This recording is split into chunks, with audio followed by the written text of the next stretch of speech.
Hi, my name is Bartosz Miluski and I'm a blogger from Seattle. Welcome to my category theory talk. Let's start with the definition of product. No, just kidding. Okay, maybe 2 years from now, okay, judging by the pace at which functional programming is taking over the world, that might happen soon. Today I want to talk about functional data structures in C++. Now, I am really happy to see that there is much more talk about functional programming at C++ conferences. And I think everybody here, well, who haven't heard of Haskell? Okay, so like a few years ago, that would be everybody. Well, maybe not everybody, but most people. And a few years ago, the word monad was considered like bad language. They would beep me probably when I spoke about monads. And in this conference, the word monad even was in the titles of some of the talks. So making progress. So what is it about functional programming? Why is it something? It's a new hobby, or is it something that we have to pay attention to? And I think we have to pay very, very close attention to functional programming because times are changing. So there are paradigm shifts, and they usually happen in response to external stimuli. The environment changes. Something new happens that changes things in the environment, and we have to either adapt or die. In this case, the big change is Moore's law is finally over. Remember Moore's law? It's like every year, every 18 months, the speed of processors doubled. So you wrote your code and it was slow, but before it shipped, it was fast. Right? This is no longer true. If you write single-threaded code, it will be as slow, well, maybe a little bit faster in a year or two than it is right now, but not much.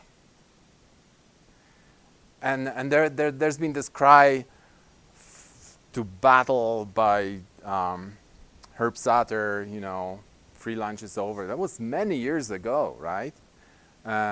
So what happened is we kind of slowly started thinking about it, but not really fast. And I think what helped us is that the new devices appeared, the portable devices, and they were still mostly single-core devices. So there was like a new area in which we could start programming stuff and still forget about multi-core.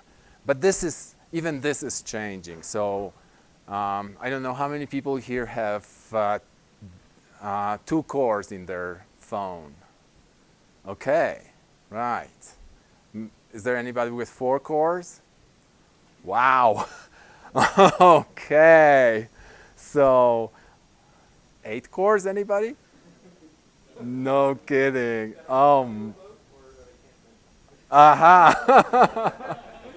All right. So if the pace continues, we will all have to learn to write concurrent programs, and not just write a concurrent program that it takes us a year to debug.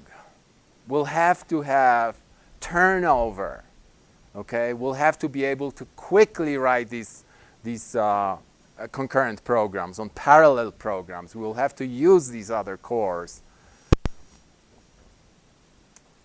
So there is a paradigm shift. And what are these paradigms in programming? I mean, for many, many years, I've been a great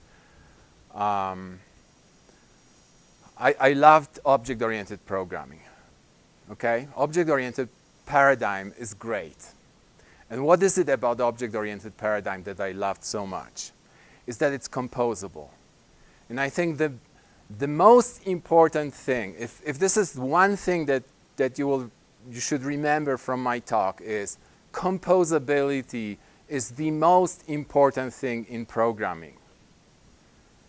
Because this is how we humans work, not computers. Computers don't care about composability. We do. Because when we solve a problem, the only way we know how to solve a complex problem is to split it into smaller problems. Then solve each small problem separately, and then compose the solutions. And in this step of composing the solutions, this is what we do in our programs. We compose bigger programs from smaller things, be it objects or functions. And object-oriented programming provided us with this great opportunity to split things into objects, hide stuff inside an object. So the great thing about an object is that it has the inside and the outside and the surface. So when you are designing an object, when you are working on it, you are inside an object, and it's complex.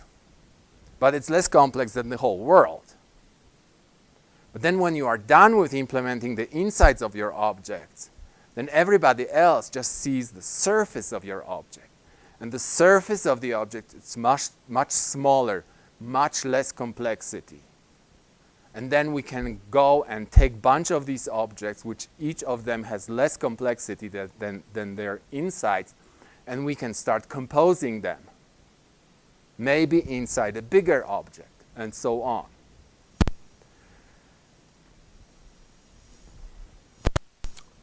So these are the things that are right about object-oriented programming.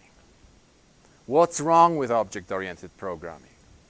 Objects don't compose with concurrency because objects hide the wrong kind of things. They're great at hiding stuff, not exposing them to the outside, but in a concurrent world, it turns out that they are hiding the wrong things. They hide data in a way that it's combined with both mutation and sharing. You have pointers inside objects, you have pointers between objects, and you have mutation. And that's a recipe for a data race. A data race is defined as one or more threads accessing the same memory, sharing, right? Sharing memory, and at least one of them mutating it. If nobody's mutating memory, then anybody can share it.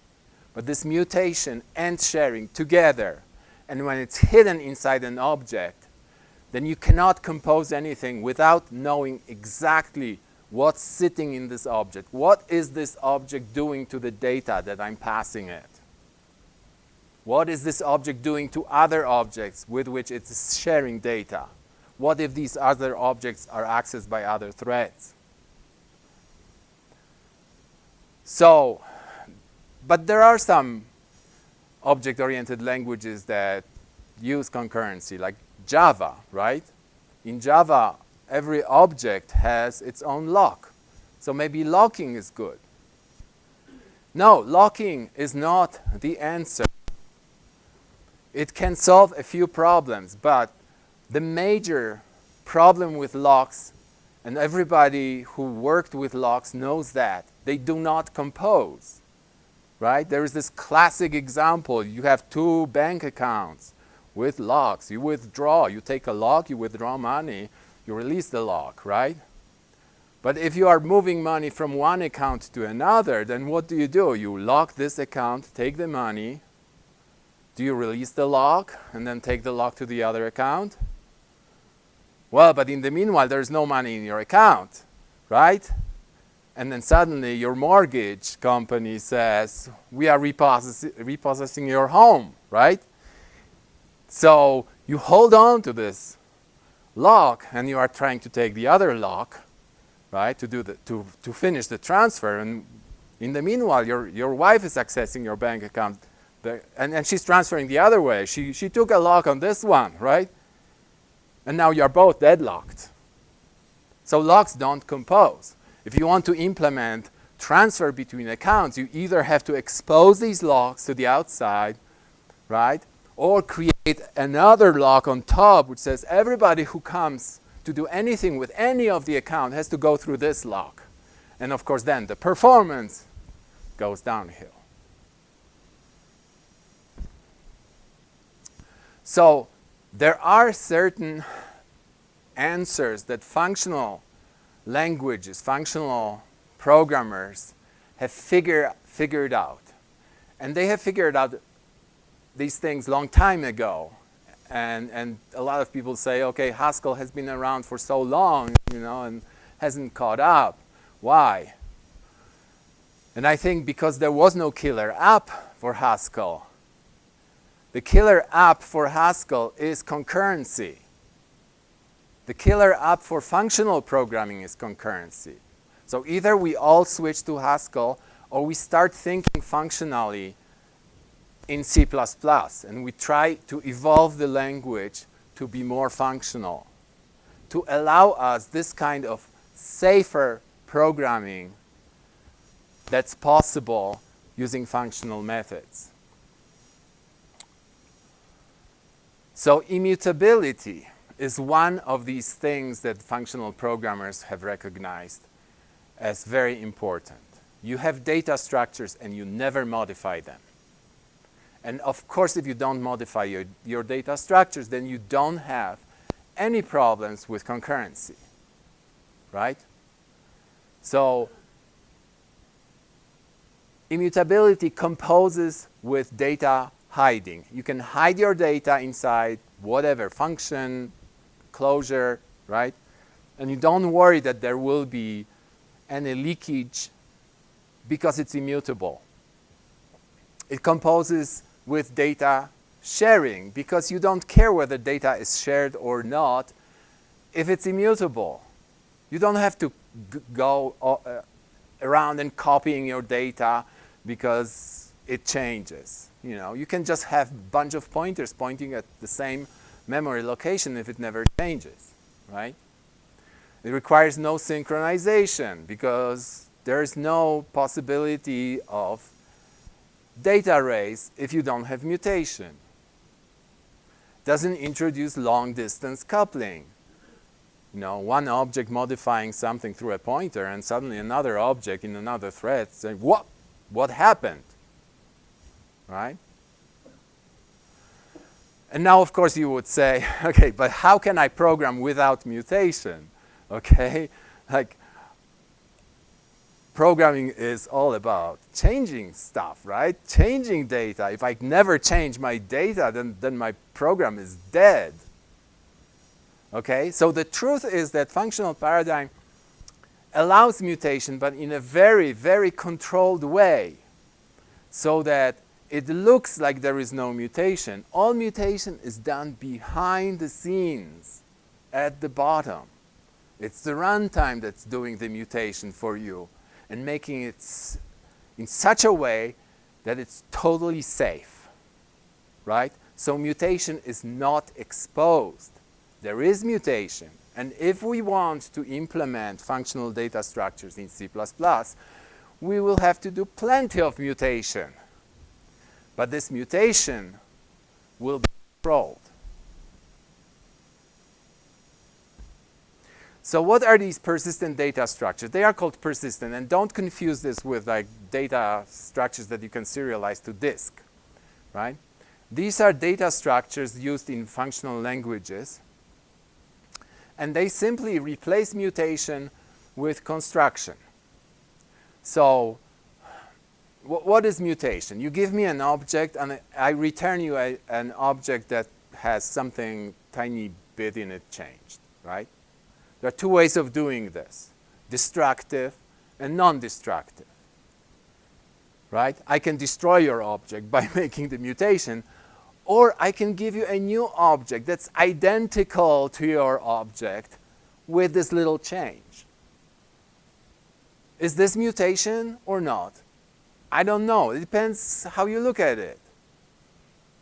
You have a different object now. It's mutated, but you haven't touched the other object, right? So you have like the best of both worlds. So these persistent data structures, they embody the composition of immutability, right? So if you have just immutability, you don't know what to do with this. But if you have persistent data structures that allow this kind of controlled mutation, then you can compose immutability to create more complex system in which everything is immutable and yet they mutate. And in order to make this efficient, there has to be a lot of sharing. Because of course you can say, okay, I can mutate a vector, right? I can change one element in a vector. How can I do this without mutation? I would have to copy the whole vector and make the change, right? Now that's very inefficient. So if you are dealing with vectors, I don't think this is a good paradigm for dealing with vectors. So you have to have data structures that allow large amounts of sharing. But then again, since we are talking about immutable objects, sharing is okay, right? So rather than copying data around, you just keep sharing and you just keep resharing and changing the way you are sharing things. I'll show you examples and you'll see exactly how it works. Now, the bonus is that since you are not modifying anything, old versions of objects persist. That's why they are called persistent data structures. They persist. They don't disappear. I mean, you can get rid of them if you want to, but they don't by themselves. When you mutate something, the old version is gone, right? If you want to restore the old version, you have to unmutate it, which is a complex operation. So this fact that you don't have, that they persist, that's actually very useful. Okay, so just to repeat, thread safety. No data race without mutation. So you don't have to worry. You can write your concurrent programs very easily, and I will show you an example in which I take a program, make it concurrent, and I don't worry about data races. There is one part of the program in which mutation happens. And that's when you are creating new objects, right? I said, you give me an old object, and I'll give you a new object with a mutation. During this process, I'm creating a new object, and I'm mutating it. So this part is called the construction, right? And during constructions, there is mutation. But there is mutation only of the object that you are constructing. And during construction, there is only one thread that has access to this object. So this is perfectly safe. Okay?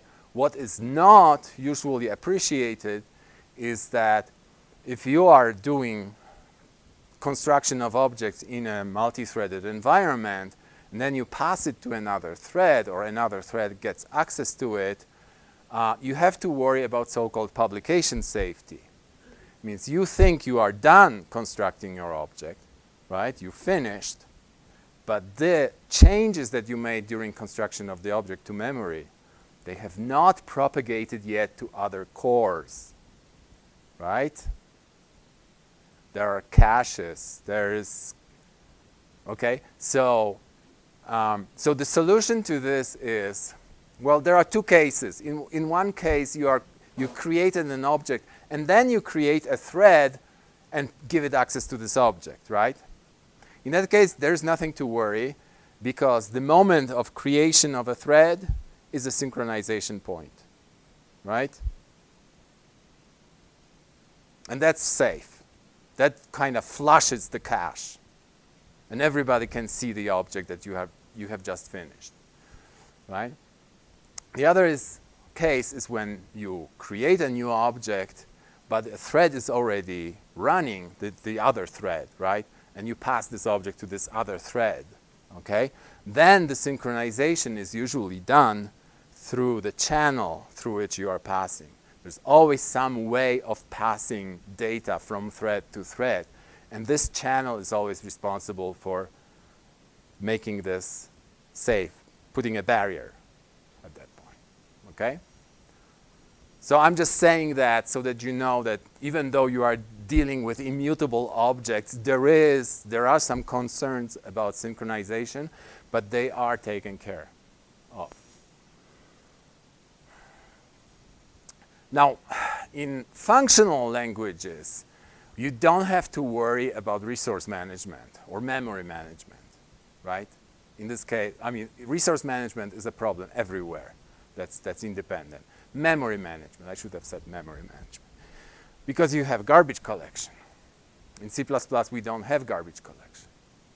So the problem is, if you have these immutable data structures that do a lot of sharing behind the scenes, who's responsible for releasing this data, right? This is no longer attached to a particular scope, right? So you cannot do the usual constructor-destructor pairing, right? So you have to use some other way. And the other way, there are just two ways of managing memory. One is garbage collection, the other is reference counting, right? And there's a spectrum in between these two.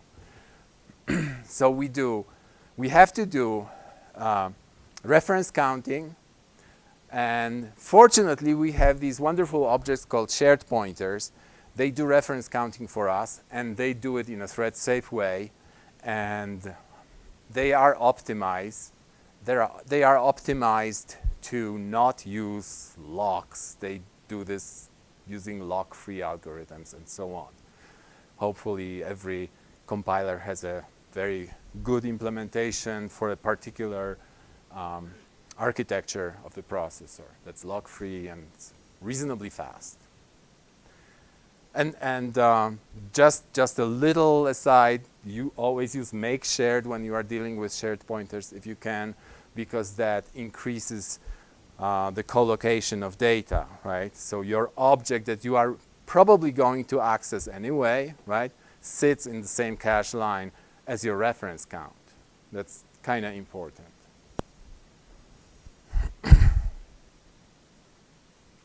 So here's the first example.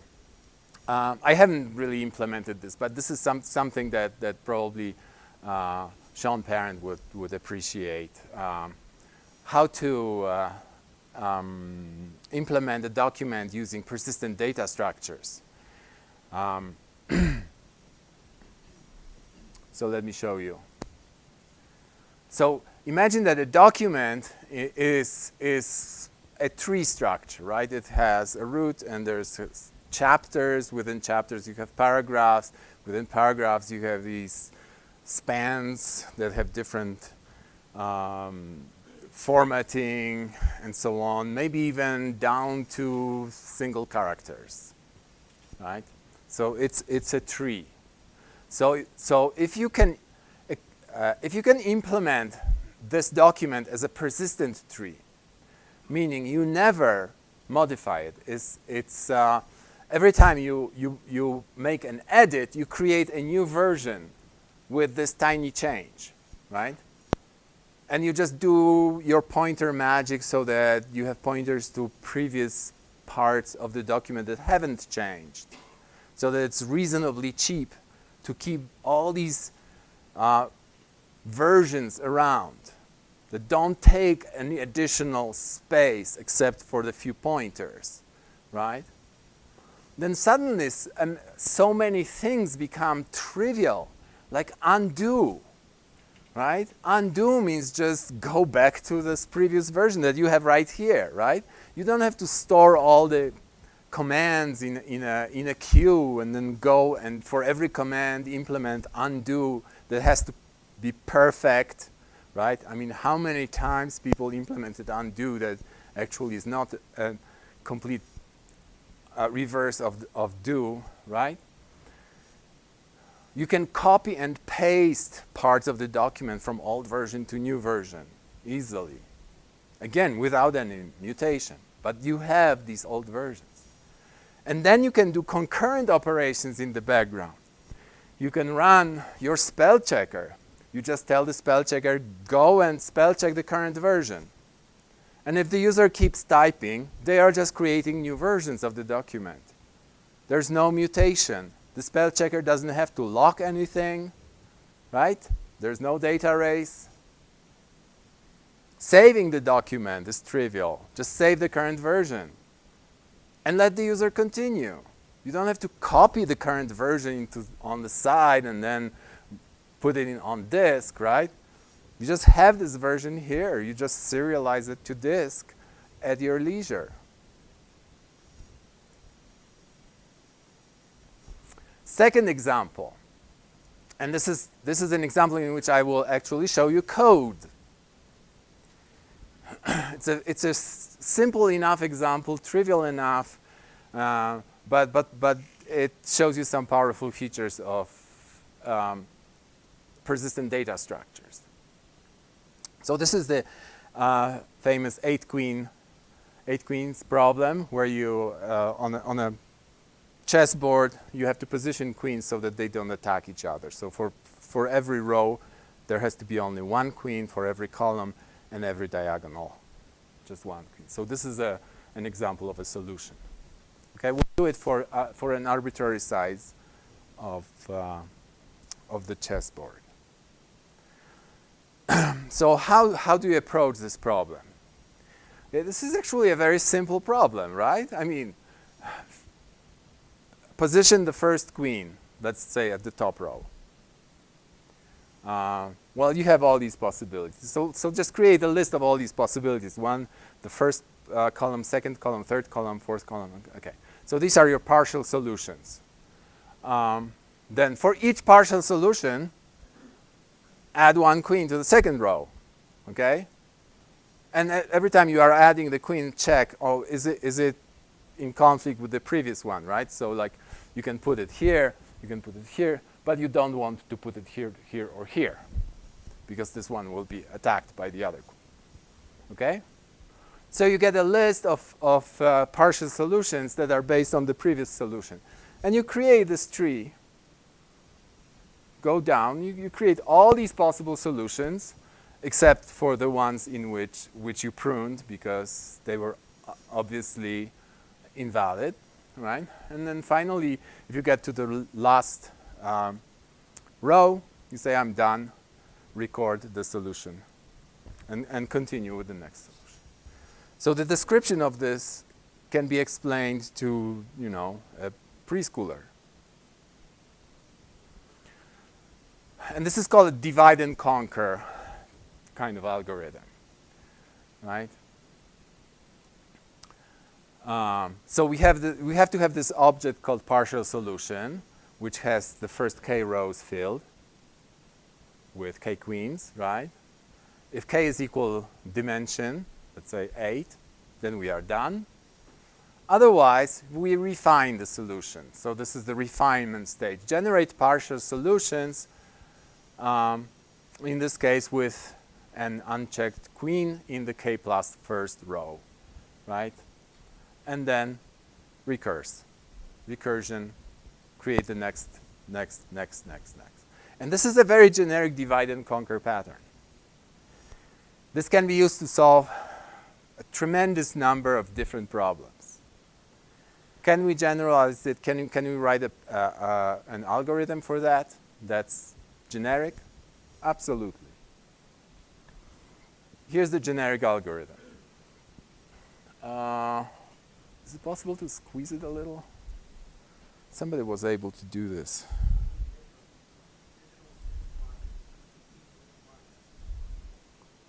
These are minus.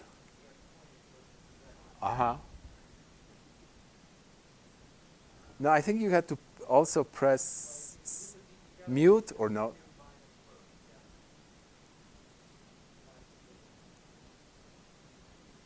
This is dezoom.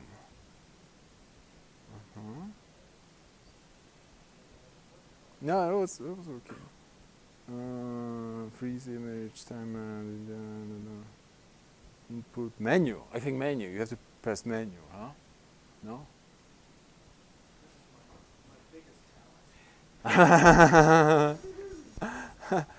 Well, the designers of the UI on these things. Oh, yeah. Okay, that's good enough. That's good. Okay. So this is this function. Thank you.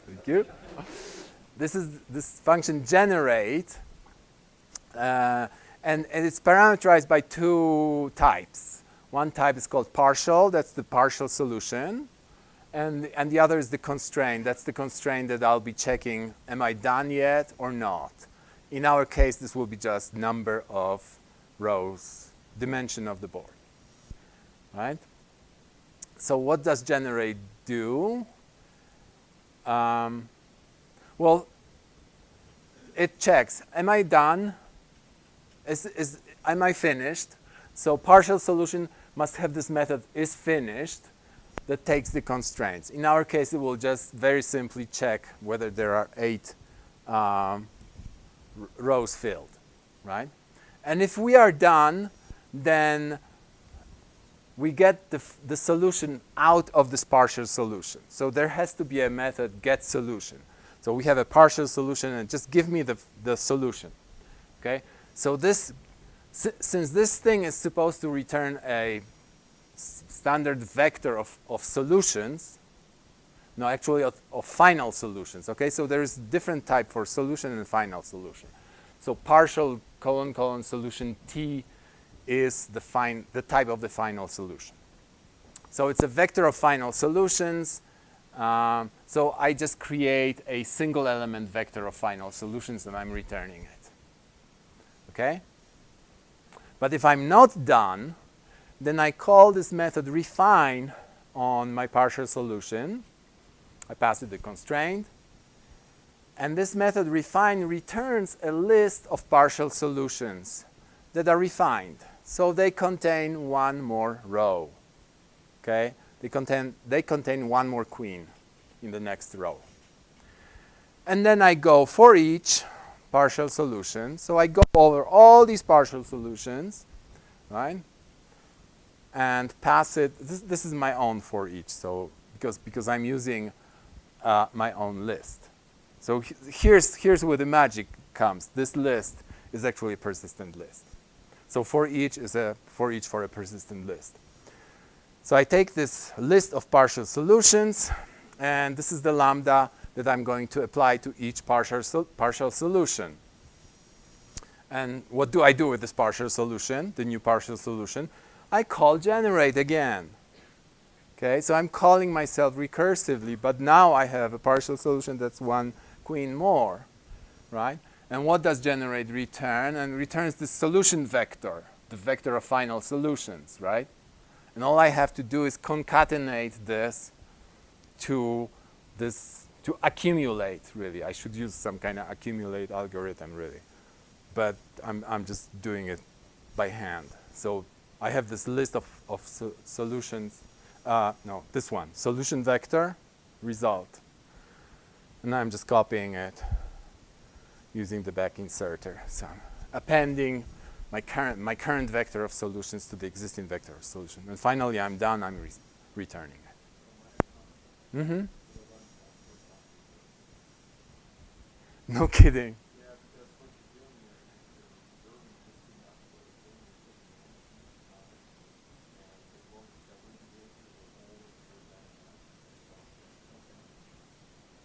Oh, okay, cool.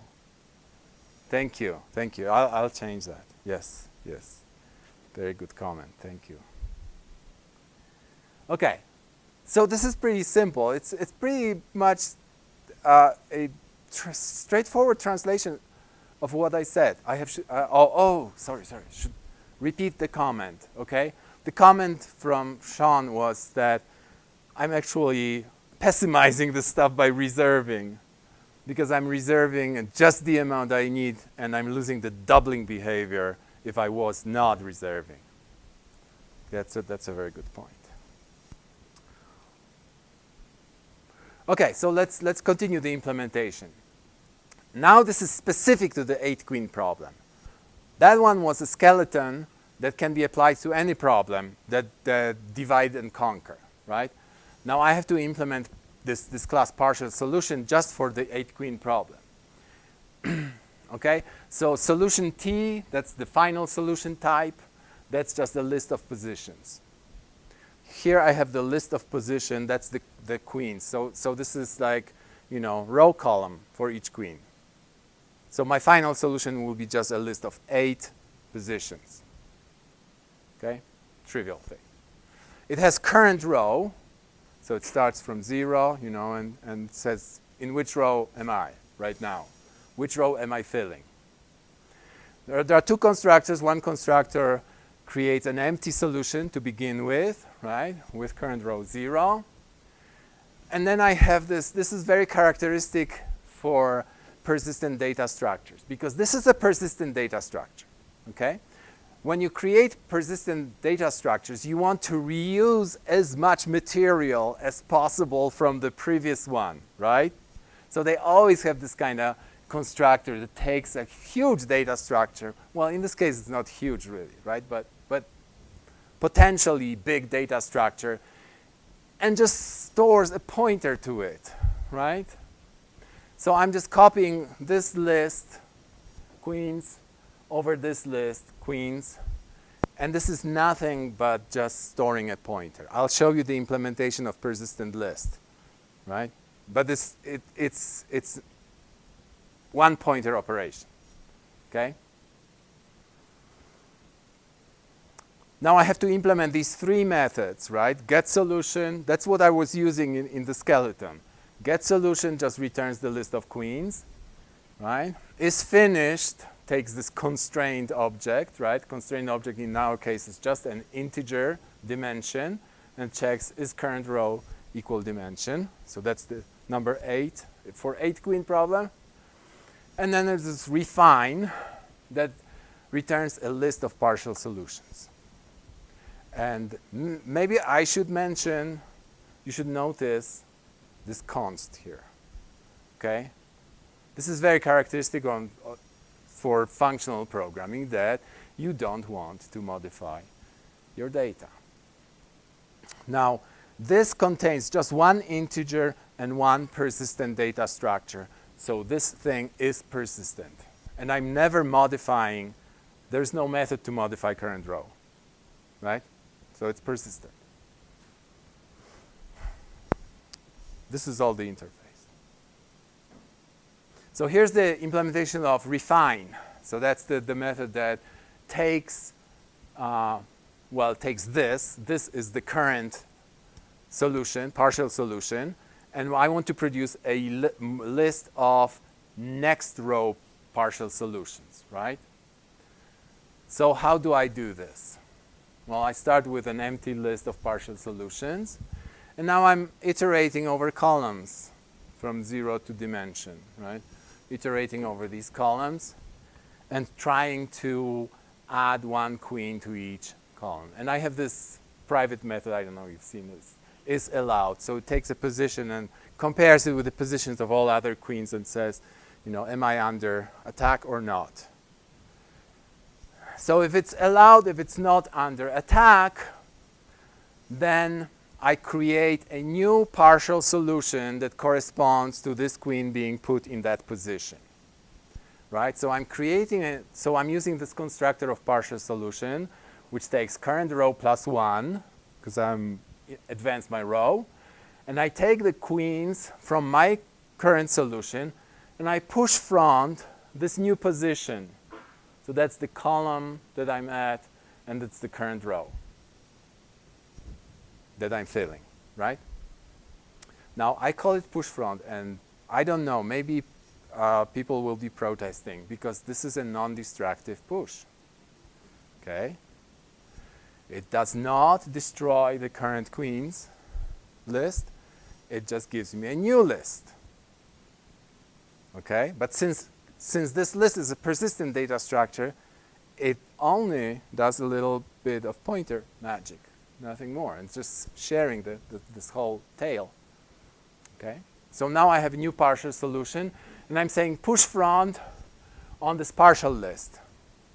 Now here, I could have done it using recursion, and then you wouldn't see this.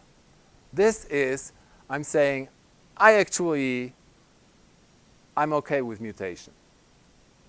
Okay? I'm just overwriting the old list of partial solutions with the new list of partial solutions that was returned from push front. And again, this is a very cheap operation. It's just a pointer. What it does behind is actually, since this is a shared pointer, it decrements reference count on the previous one, but then increments.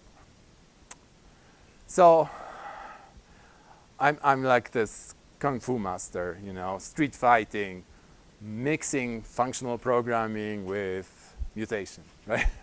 Yes? So the point is the parts is local to this Yes. backframe and therefore local to this thread. Exactly. So the comment is parts is just local to this thread. It's only one thread that's accessing it. I can do whatever I want. I can do mutation. Nobody cares. So notice again, push front is a constant method. It does not really push stuff on the front. It just gives me a new list. Yes? Call it cons. Hmm? Call it cons. Call it cons? Cons, yeah. That's what I called it in the beginning, but I don't know. With this crowd, I'm not sure. What's a better name? Now notice what is that there's an interesting thing happening here, because normally when you would implement this algorithm, you would do backtracking, right? I'm sure that's how you would implement. And it would be much more complex. Because you would be going sort of vertically down the branch of solutions. And then when you get to the end, I mean, either you get to the very end and you have a solution, or you have to start again. Yeah, you have to backtrack, and at every backtracking step, you unmutate whatever you've mutated, and so on, right? And here, this is done with persistence instead of backtracking. These two ideas are kind of exchangeable. Not completely, and I'll talk a little bit more about this, but we have traded persistence versus backtracking, and it made this algorithm extremely simple. It's really simple. I mean, if you don't see the simplicity of this, then you should try implementing it with backtracking. Okay? Homework, assignment. Okay. Well, before I show you this, let's go back to generate, right? I want to make this parallel. Am I crazy? I mean, here's a loop, yeah, right? It's a for each loop. Why don't I do this in parallel? I can just create a bunch of threads, right? Each of them would call generate. And I would just combine the results. And I'll be done, huh? This is how you are supposed to do parallelization, okay? And anybody who did concurrent programming in their lives must recognize that I'm doing something really crazy and dangerous, right? This is a bomb and I'm diffusing it, okay? Which wire should I cut, the blue one or the red one?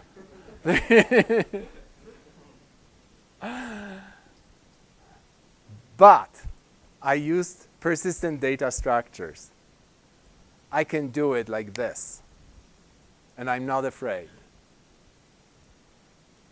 So one thing to remember is that if I make it completely parallel and I go all the way down and create threads for every single level, I will generate too many threads, right? Because I would generate threads for every single branch down to the leaves of all possible solutions, which is like, I don't know, 8 to the power of 8 or whatever, right?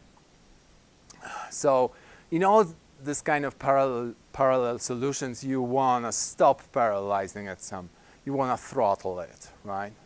So I will add one more argument to generate, which will just give me the depth to which I want to go parallel. And when I get to this depth, I will just switch back to this solution, which is sequential, right? So there's a slight, one more parameter. And let's see how this is implemented. Generate par. So the first argument, integer depth. I'll be decrementing it until it hits 0. So when it hits 0, then I switch to generate. That was the sequential solution. Cool. Otherwise, I ask, is finished? Okay, well then return the solution, right? Nothing changed. Otherwise, okay, now I have to think a little bit. I have to create a vector of futures, right? Because I'm now spreading my work among threads. So I need a list of futures, and then I go over this loop. So I'm doing it really by hand. I mean, this probably could be some higher order parallel loops implemented and so on. But I want to show you all the details. So inside this loop, for each partial solution, I will start async. I will start a new thread, right? I will capture these things into my lambda. And inside this lambda, I will call generate par recursively, right? So this is identical to the previous thing. And async returns a future of solution vector. So this is the final solutions. And I'll push back this future on my vector of futures, right? So I'll end up with a huge vector of futures. And at the end, I will call when all. This is not part of the standard yet, but this is this barrier where we are waiting for all these futures to finish. When they are all finished, they will give you a vector of solutions, and then you want to concatenate all these solutions together. So I have a function concat all that concatenates a bunch of vectors, right? And that's it. I have parallelized the stuff. Okay? So notice I parallelized the skeleton. I can reuse the skeleton with any divide and conquer algorithm, right? And as long as my data types, my partial, especially my partial, is a persistent data structure, this will work. That's the only condition. Partial has to be a persistent data structure. And this will work. So now you, of course, want to see the implementation, right? Persistent list. And I'm glad that David has this talk about algebraic data structures, because this is, I was afraid to talk about algebraic data structures, and I'm not going to do that, but you will immediately recognize what I'm doing. Because I'm defining a list as an algebraic data structure. I say a list is either empty, right? Either or is a tuple element, which is the head of the list, and another list, which is the tail of the list, right? And these kind of definitions, these kind of algebraic definitions, that they very nicely translate into constructors of my data structure. Because that just tells me that there are two constructors, empty and this one. So list of nothing, that's the empty constructor, and the other one will take an element and a list. So the other one takes element of type T and a list, that's the tail. Okay? Now how do I implement it internally? Well, it's an either or thingy. So probably the simplest implementation, I mean, I could implement this with a Boolean and so on, make it complicated. But in this case, the simplest implementation is just a pointer. Pointer can be a null pointer or non-null pointer. If it's null pointer, that's an empty list. If it's non-null pointer, then it's a non-empty list, right? So I put a pointer, where is it? Here. It's a pointer to a constant item, okay? It's a persistent data structure. I will never mutate it. The item is const. And this item contains the value and contains a pointer to a const next item, and so on. So, I mean, you've seen the implementation of a linked list a million times, right? So this is just one of the variations of it. Right? And null pointer is the encoding of an empty list for us, right here. Okay? Now, of course, it says here, as if we had garbage collection, right? I can't have a destructor here because I'm sharing everything, okay? I'm sharing. This is a pointer. This is, I got some list, and I just took the head out of this list. It's a pointer, and I stored it in here, right? So I'm taking a pointer out of this, putting it here, and now I'm sharing it, okay, with my donor. So of course I have to implement it. Oh, okay. Before I say that, let me implement the other methods, okay? So is empty obviously checks whether the pointer is null. Front asserts that it's not empty, takes the value from the head. And pop front and push front are both const method, and they both create a new list. So pop front will create a new list from the tail of this, right? And this is a constructor that's a private constructor that I haven't even listed, right? Because nobody else should be using it. That's not for the users. It's the internal thing. And push front creates a new list with this value and this as its tail. And again, it's just taking a pointer. It's all pointer manipulation. So here's the version that does not use garbage collection. Right? So instead of a pointer, it has a shared pointer to next. And notice the changes are very simple. It's almost mechanical. You know, you change this to a shared pointer inside item. You change the head to shared pointer. Okay, what else? Well, there's this change, as I said, make shared when you are allocating a new pointer you want to make shared. Right? Yes?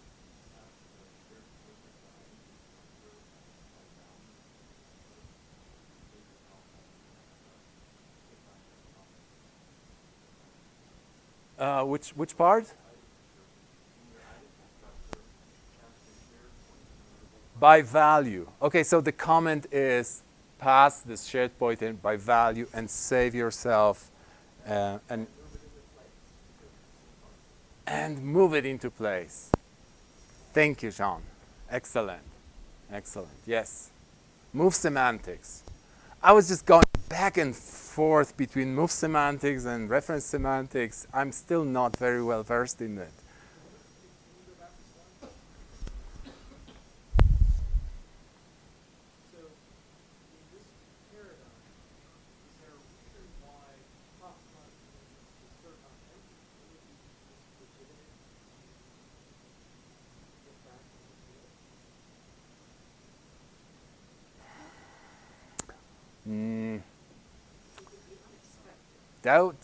That could really screw you up. Okay, so it's better to assert. It's better to assert because it's a precondition. Yeah. So the question was, would it be okay to just return an empty list if pop front is called on an empty list? And theoretically, yes, but it's against the definition of yes.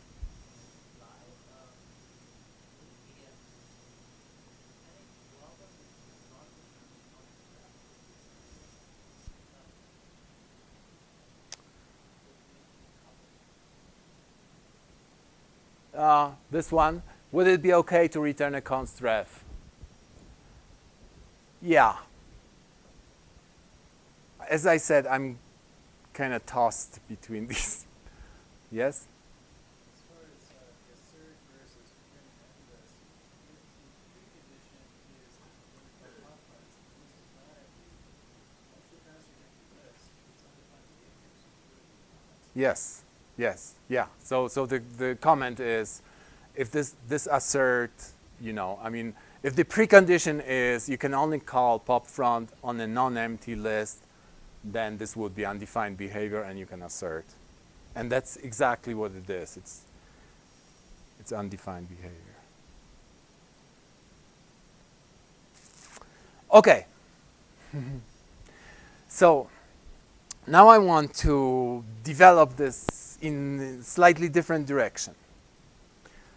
And as I said, this solution is breadth first, right? I go 30 minutes? Okay. I go breadth first, right? I go every level, fill it with partial solutions, and for each of them I fill with partial solutions and so on. Whereas if you were doing a backtracking algorithm, you would go depth first, right? And arguably, depth first requires less storage, right? Even though we have these persistent data structures that share a lot of stuff, still there will be an explosion, okay? So is it really better? Is it better to do backtracking solution? And the thing is that you can turn this greedy breadth first solution into depth first solution by making just one small change. Make this list lazy so that you never evaluate the whole list of partial solutions that you got, right? Just evaluate one by one. Store them lazily, only when you need them, which has this great advantage that your algorithm still looks almost the same, but behaves completely differently. It just looks like you are getting a whole list of partial solutions, right? But you are really getting only one, and the promise for the rest of them. And then you continue with this first one, and then go one level deeper, and you get all partial solutions for this one. Yeah, but you're really getting just one, and the tail that's in the future, right? And so on, until you get to the very bottom of it, right? And you have just traversed the branch with const storage. Well, not logarithmic storage, right? And then you come back, and you hit the next element in one of these tails, right? And it's evaluated then. So this can be done very cleverly. So I'm going to rewrite this algorithm. Okay, so this is my new version of generate, where instead of using list, I use stream. That's my lazy list. I call it stream. Okay? So refine, instead of returning a list, returns this lazy list called stream. What's important here is that my for each, the one that I implemented, it's greedy for each. It consumes the stream. Because it could go through the stream, right, one by one, and of course it would evaluate the next value in the stream and so on and so on. But if it doesn't deallocate the ones that it's already gone, then I'm increasing my storage. I want const storage at every level. Okay? At every level of the tree, I want const storage. So this is for each, that if you move your partial list, and you have to move it so that there is no dangling reference to it, because if there is a dangling reference out there, then there will be +1 ref count on every element of the list, right? And you will never get rid of it. So I move the list and I greedily consume it. I have to change my partial solution now. And this is maybe, I could have started with a recursive solution, okay? I showed you a solution with a loop, iterative solution, because I know you're used to it, right? If I want to do this lazily, I really have to go into sort of a recursive kind of thinking. So recursive loop over all the columns in a row, okay? So I will say I'll start with some column, right?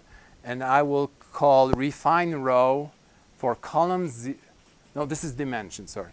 Refine row for column 0 dim, and this will do the refining for 0 and recursively for 1, which will recurse into 2 and so on. So like in every recursive algorithm, you start by finding out if you are done. You're done. Well, here you start by greedily eliminating solutions. So you really can do it up front. Like you go through these rows and see if they are not allowed, then you can eliminate them right there on the spot. So that's the first thing. Is you're pruning. You find something that's possible. It's allowable. Okay. So if it's allowable, then let me see. Am I done? Well, so if I got to the end of the list, the column is equal dimension, I'm done.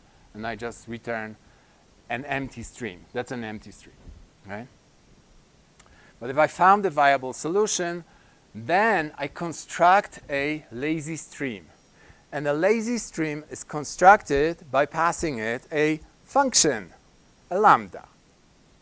This is a lambda that will generate a cell in a stream. Okay? I'll show you the implementation of the stream in a moment. So it generates a cell that has a value and a tail. And the tail is also lazy stream. Okay? So the value that I want to put in my stream is this partial solution, just like previously, current row plus 1, queens, push front, new position, right? So that's my new solution, and that will be my partial solution, the head of my stream.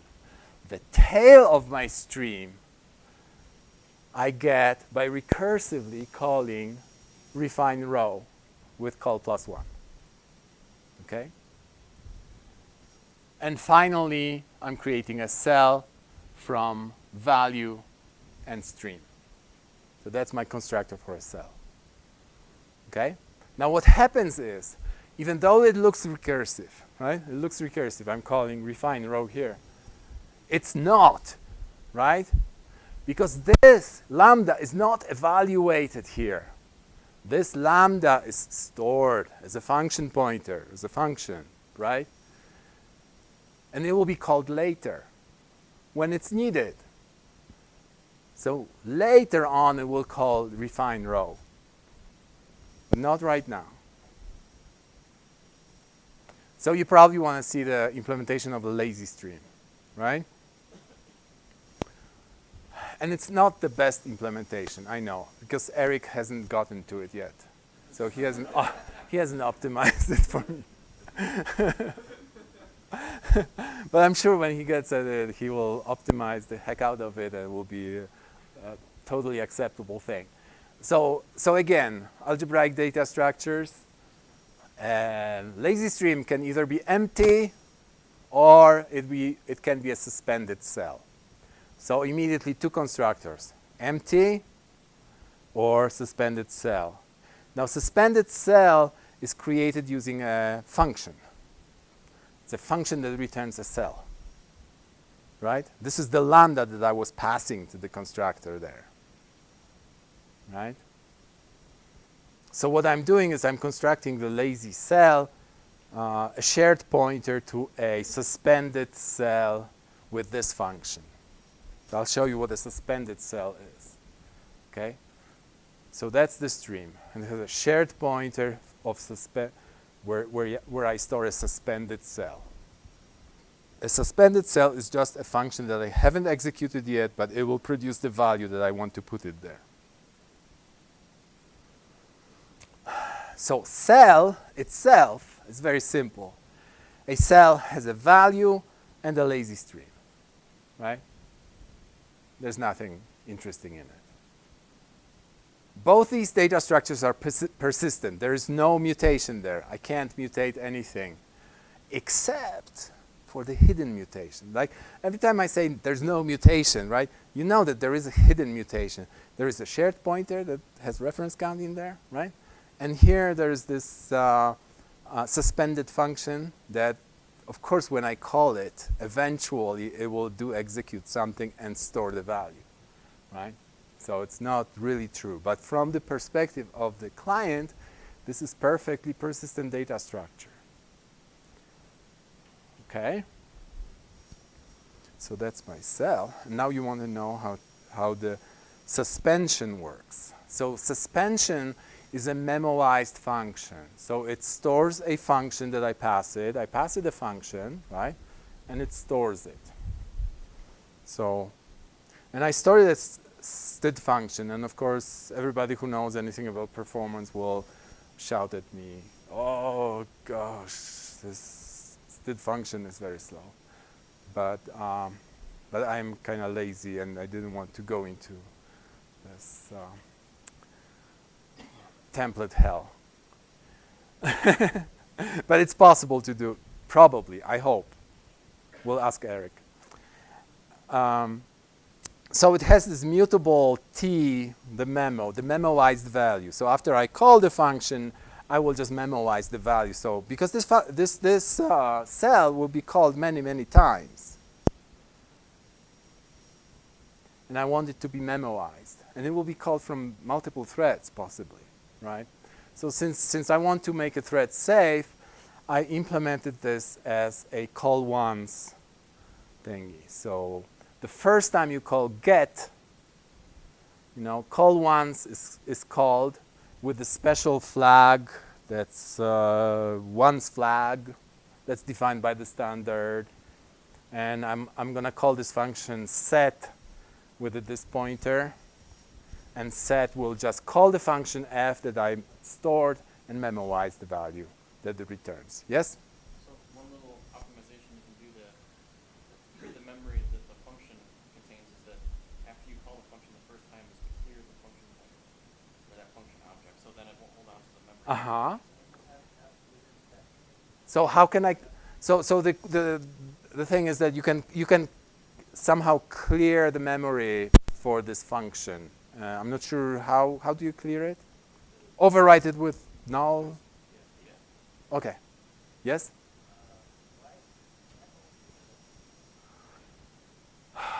What? I guess maybe in this version it doesn't make sense. I think finally I made get const.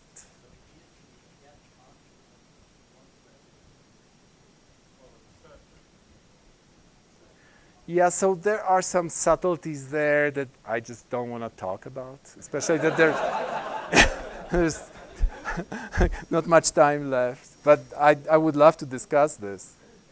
Yeah. Okay, so it's just a memoized function that with some synchronization. And this is the implementation of consuming for each. So it just, calls this get that I just showed you. So it forces the value. And then calls pop front, destructive pop front, so that it frees the previous value. Okay, so it keeps consuming the stuff. Now this disregard, it's I thought I had to implement value semantics, move semantics, but I think this is like automatically implemented for me as a default constructor, right? Am I sure? Is that true? Okay. So let's talk a little bit about performance. So this particular demo, this little program is just too toy-like to really measure performance. Nothing is happening there really, except for the stuff that matters. So I first implemented a different program. It was a conference timetable problem, which is also this kind of dynamic programming problem, very similar to this, but more complex. And it's more complex, and I had to use other persistent data structures like maps. I implemented red, black trees as persistent data structures, and I used them. So this is the book from which I took the this example. It's called Parallel and Concurrent Programming in Haskell by Simon Marlowe. Everybody should read this. Learn Haskell, read this to learn how to do parallel programming. It's really great. It's a great book.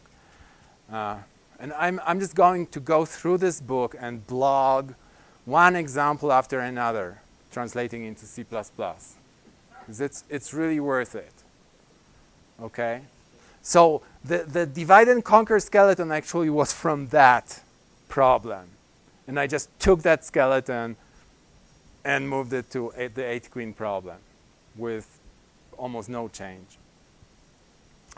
And I implemented parallel and lazy versions and all combinations. And I tested the performance. And of course, Haskell does not have the same performance as C++, right? So you'd probably expect, okay, 2-3 times slower. Huh? 3 orders of magnitude slower. Haskell beats C++ by 3 orders of magnitude. Okay?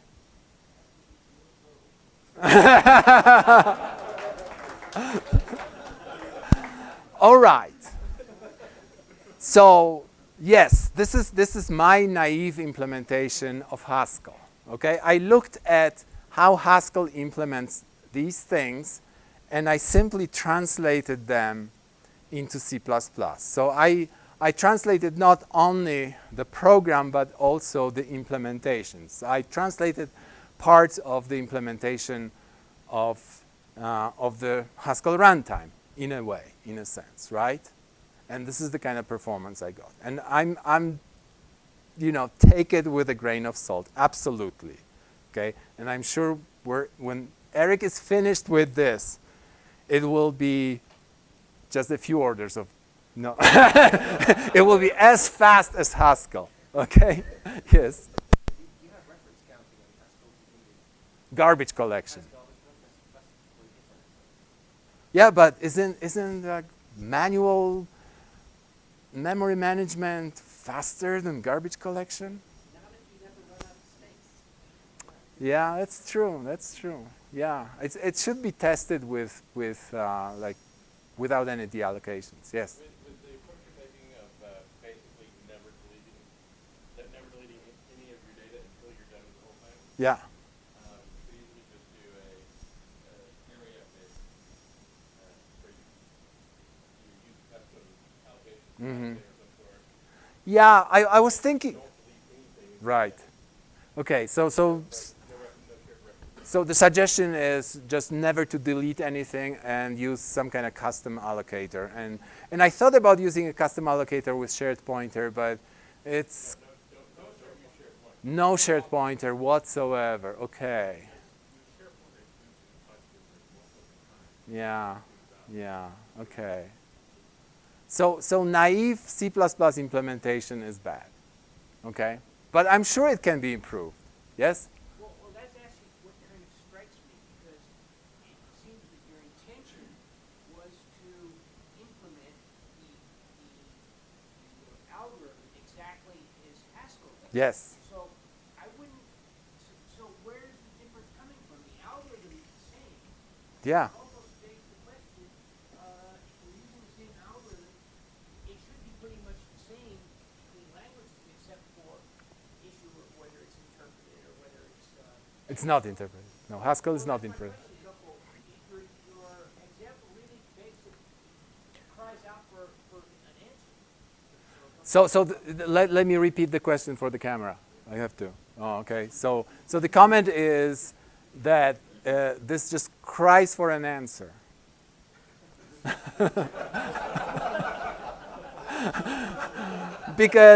because the question is, why is it so slow? What is it really? And I have some theories, but Sean has, yes. So you're not using root, you're not from Okay, not enough move on shared pointers, yes. Mm-hmm. Huge overhead with std function, yes. Mm-hmm. Agreed. Huge overhead with this kind of synchronization that I'm using. Okay, the call once. Oh, horrible. Spinning up a thread on yes. I mean, Haskell is using lightweight tasks. I'm using very, very heavyweight threads, obviously. Yes. Yes.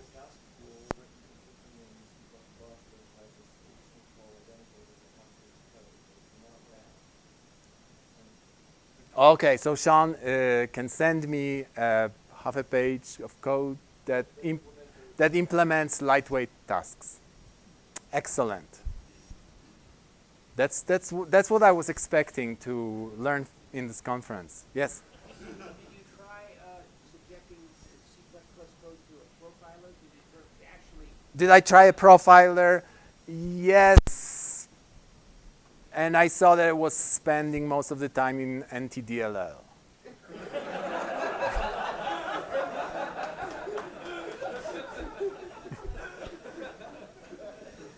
Which is probably synchronization and probably memory allocation. No? What is it? The starting of threads. But doesn't it reuse these threads somehow at some point? No? Yeah. Okay. But no, I have to say something. Okay. Even not even the synchronous one, the implementation was slower than Haskell by orders of magnitude. So it's not only parallel implementation. It's my stupid synchronous implementation that was so bad. And maybe move semantics will help some. I don't know. And I think memory management is probably the biggest hit. The allocation, deallocation, allocation, deallocation, that's just killing it. Yes. Okay? Yes? One down selector have memory implementation been optimized for small memory allocation. Because Haskell or Java or any virtualized language, you're doing a lot of memory allocation. So stack your workload to the public for everything. That's why extensions are optimized for very large amounts of small memory allocation. Mm-hmm. Whereas C++ is the opposite. Yes. Allocate lots of small objects, you're able to further perform.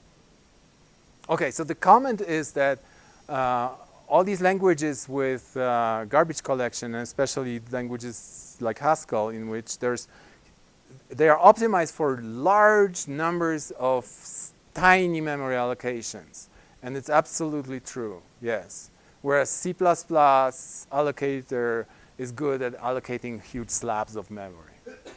Yes? Modern concurrent garbage collection is way better at managing the memory of many threads than parallel. Yeah. Reference counting, which keeps synchronizing between the threads Mm-hmm. and then locking the entire heap just to read that one object, and that's the next. You may have many threads. It would be interesting to see how many of them actually run in parallel.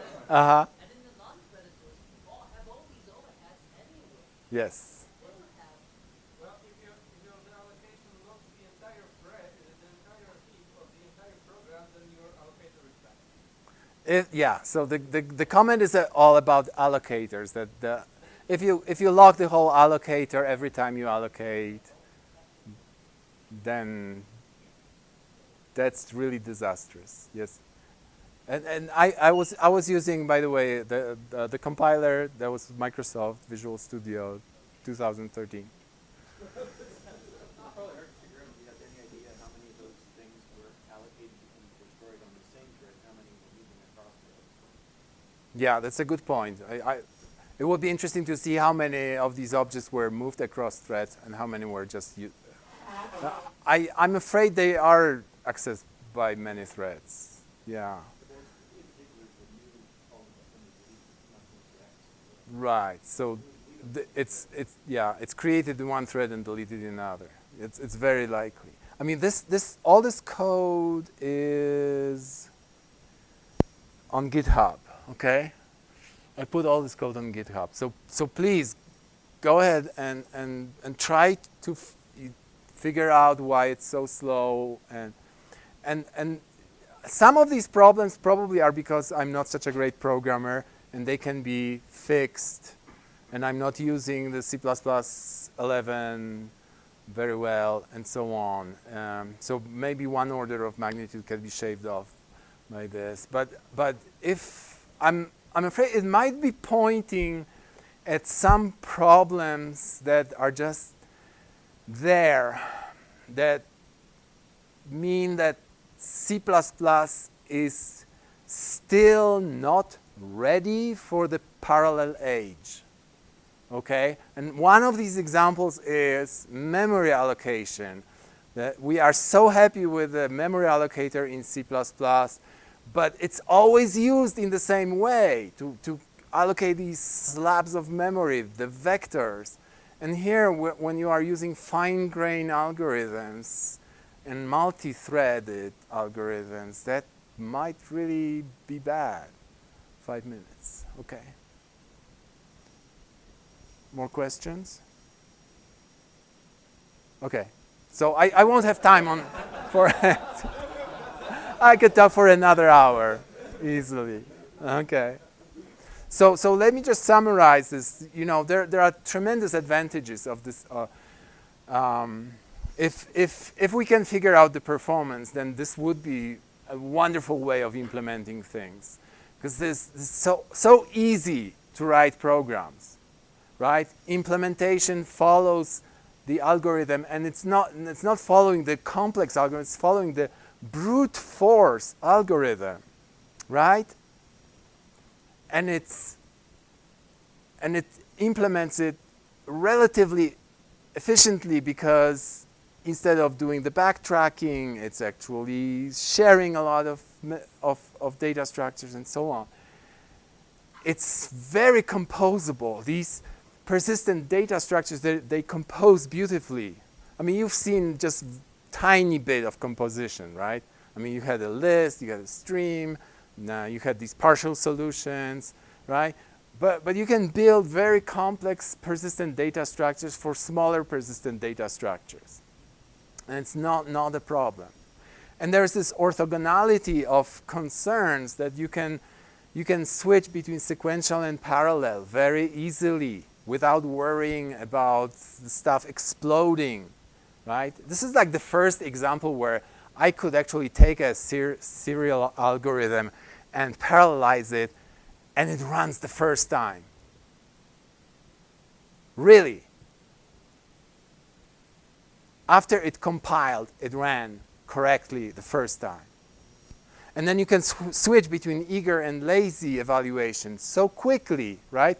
A few changes. I showed you where the changes were. They were very simple. If you had a library of streams of persistent data structures, you would be just like juggling these things and saying, well, let's see, maybe if I change this or if I change this, maybe it will run faster. Because parallel programming is all about experimenting. You never get speed up on the first try, right? You have to experiment, you have to profile, you have to see how deep you want to go. I mean, I have this depth parameter, right? And it makes things faster up to a certain level, at least in Haskell, right? And then slows it down. So yes. And you can combine, you can do sequential lazy or sequential eager or eager parallel and so on. So you have orthogonal issues that you can mix and match. So this is the kind of programming that really is fun, you know, and productive. Okay? Thank you.